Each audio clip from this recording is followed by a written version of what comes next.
Auspicia la columna de Daniel Garro, Value International Group. Bueno, como todos los domingos, estamos junto al licenciado Daniel Garro. Daniel, ¿cómo le va? Muy buen día.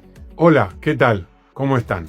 Bueno, claramente el tema de la semana ha sido esta avalancha impresionante de decretos o de cierres de organismos, fusiones, reestructuraciones, porque recordemos que el día martes se terminaba el plazo de las funciones delegadas por el Congreso al Poder Ejecutivo, con el cual podía hacer reformas sin pasar por el Congreso.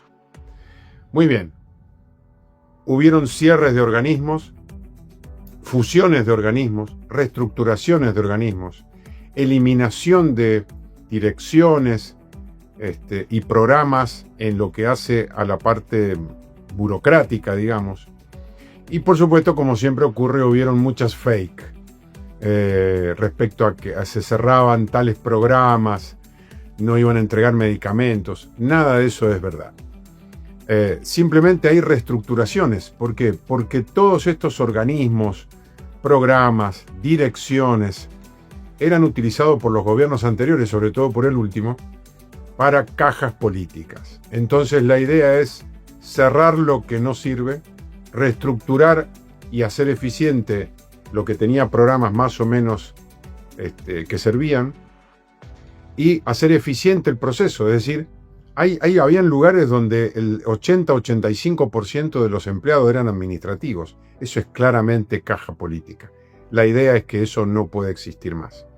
Por supuesto que lo que más causó revuelo, digamos, las cosas que más causaron revuelo fueron, en primer lugar, el cierre de Dirección Nacional de Vialidad, la fusión y puesta dentro de algún ministerio sin tanta autonomía de organismos como el INTA, el INTI, y por supuesto en el caso específico, por ahí de Mendoza, lo que respecta al Instituto Nacional de Vitivinicultura, que va a quedar con el mismo nombre, pero va a dejar de tener autonomía y prácticamente lo único que va a hacer es certificar calidad siempre y cuando sea pedido por el bodeguero, el dueño del vino, o para los casos específicos en que otros países requieren certificaciones de un organismo estatal, entonces ahí sí lo va a tener que hacer. Pero todo lo demás lo pierde y por supuesto se tiene que reestructurar, porque obviamente como todo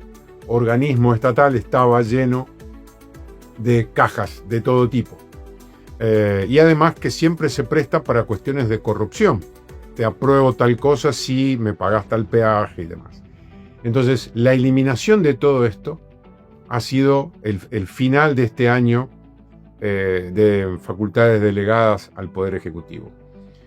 Vamos a analizar específicamente el caso de Dirección Nacional de Vialidad porque existe una gran confusión, que es creer que el Estado tiene que hacer rutas y tiene que hacer caminos, porque esta es una creencia en realidad que no tiene ningún fundamento desde el punto de vista científico. Si una ruta es importante para la economía, va a haber un privado que la va a hacer y por supuesto al hacerla tendrá que explotarla, cobrar peajes, en fin, etc. Si hay una ruta que no es rentable, el Estado no tiene por qué hacerla, y mucho menos que un mendocino, con los impuestos que paga cuando compra el pan acá, con ese dinero se asfalte una ruta donde pasan 2 autos en Formosa. Eso es absolutamente, no solamente ineficiente, sino injusto.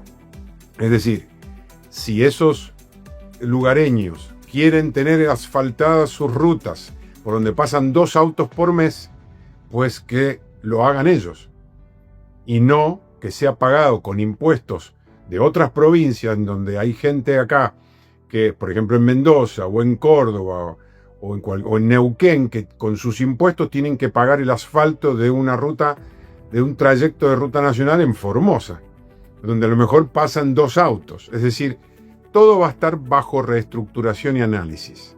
Se va a concesionar en una primera etapa casi 10.000 kilómetros de rutas nacionales. Recordemos que la parte nacional es alrededor de 40.000 kilómetros. De esos 40.000, 10.000 se van a concesionar en una primera etapa y después el resto también, con la idea de que sea el sector privado quien las explote. Y si no es rentable que las explote el sector privado, pues los lugareños se tendrán que hacer cargo de eso, otra vez, en términos de eficiencia y de justicia distributiva. Es muy importante comprender que todo ese tipo de obras no es verdad que las tenga que hacer el Estado.